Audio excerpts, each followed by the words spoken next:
Hello and good morning. This is Kelsey from Kelsey Reads Things at Anna Porter Public Library in Gatlinburg, Tennessee, and I am very excited today to finally be discussing with you Spinning Silver by Naomi Novik. Now this is a dark adult fantasy retelling of Rumplestiltskin. I recommend it for likely mature audiences who are okay with content regarding all kinds of abuse, including spousal, parental, alcohol abuse, racism, mentions of sexual assault, torture, violence, and finally, murder.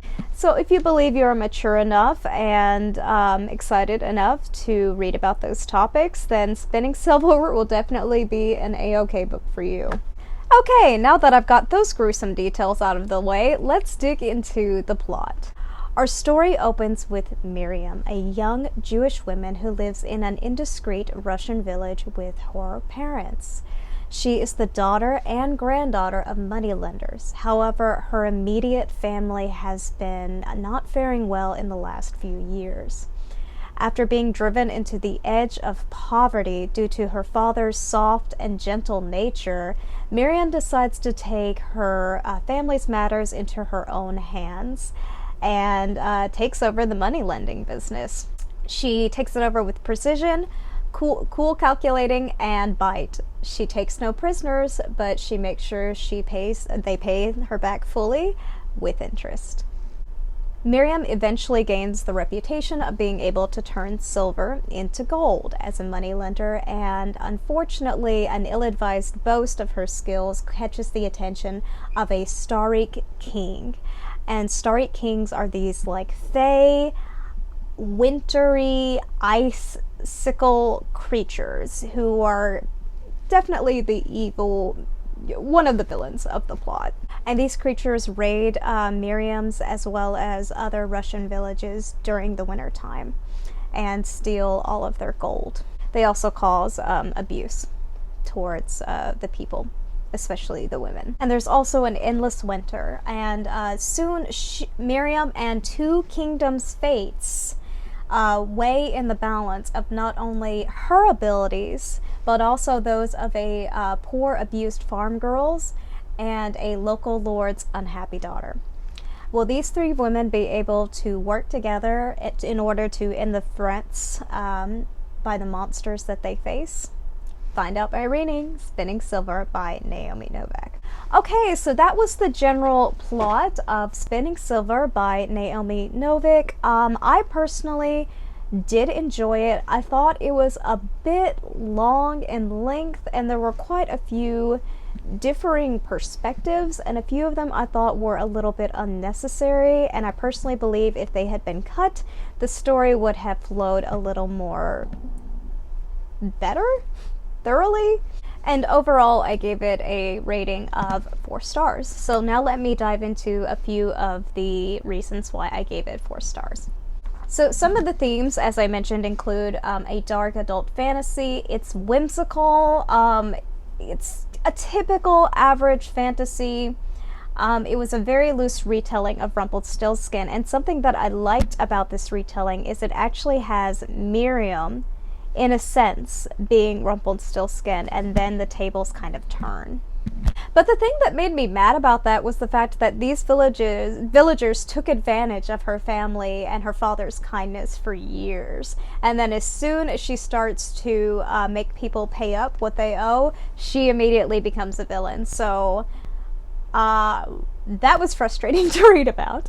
I will say the novel was fairly feminist, and I say fairly because a couple of the decisions that were made at the end I didn't necessarily agree with, but to get into that, it would be a spoilerish review, and I am trying to avoid those in the future. But the story is basically about these 3 main women: Wanda, who is the farmer's daughter, Irina, who is the lord's daughter, and Miriam. and they end up having to work together and learn from the mistakes of the men in their lives to go forward and create their own paths. So I thought it was really interesting that there were a lot of issues with the male relationships they had in their lives between all these three women. There was a strong emphasis, though, of female friendships as well as maternal relationships.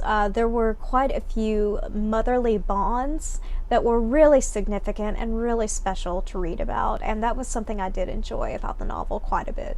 And debt plays a major role in the story. Not only the debt that people owe to Miriam and her family, but also debt that these characters will eventually owe to others. And I'm not going to give too much away about that. Now I'd like to talk about the writing style. A lot of the dialogue between characters, especially when it comes to the villains, was very prose-like and poetic, which is something typical you find in fairy tales and even fairy tale retellings, so I thought that was well done. As I mentioned before, there was a found families theme that really warmed my heart and I liked reading about. And a strong emphasis not only on female friendships, but they were from very different backgrounds. Very, very different. And they all seemed to find some common ground. There were characters who were self-sacrificing. And one thing that the reader should really know about is there are multiple perspectives throughout the novel. I think I counted 6. And I think I both touched on this earlier in my review. I felt that some of them were a little bit unnecessary and made the story drag and even suffer.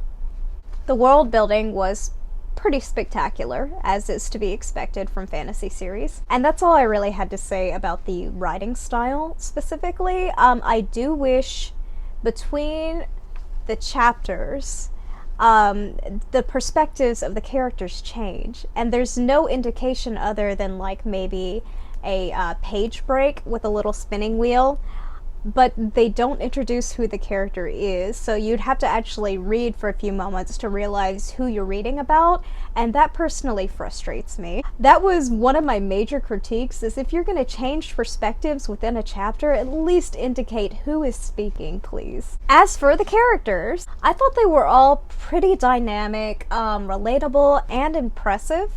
Especially the 3 main leads. Each woman dealt with her own trials regarding, again, as I mentioned, how the men in their lives treated them. And parental or spousal relationship abuse was present, and there were quite a bit of deep dynamics with that. So that's just a trigger warning, something that you should be aware of when you read this book. And one thing is, my perceptions of the characters did change and ebb and alter as the story unfolded and as we gathered more information. Or I guess I should say information was introduced. And one thing that I will just kind of nitpick about, there seemed to be this theme of proving your worth for all the females, and I wish we could just have one fantasy story where a woman is already like confident in who she is and doesn't have to prove herself to anyone else to be considered worthy. Just once, maybe. So overall, as I said, I thought the story in general was good. It was entertaining. It was, for the most part, fairly feminist. Again, there are a few things that I didn't really agree with in the novel, but you come across that sometimes. And overall, it was a good story. It was well written, and I enjoyed the characters. I think that the abuse was represented in a realistic and appropriate manner. I really enjoyed the Judaism heritage that was represented, and learning a little more about that culture was really fascinating. Overall, Miriam was my favorite character, not only because she was the lead, but I personally feel like she grew the most. And she not only gained her own skills, but she used those skills to educate, support, and lead others, which was excellent. So overall, I give this awesome adult fantasy book, it's a standalone, not a series, a 4-star rating. You can find it at Anna Porter Public Library in our fantasy section under NOV. Thank you so much for watching today, and I very much look forward to reviewing more books with you in the future. Have a good one.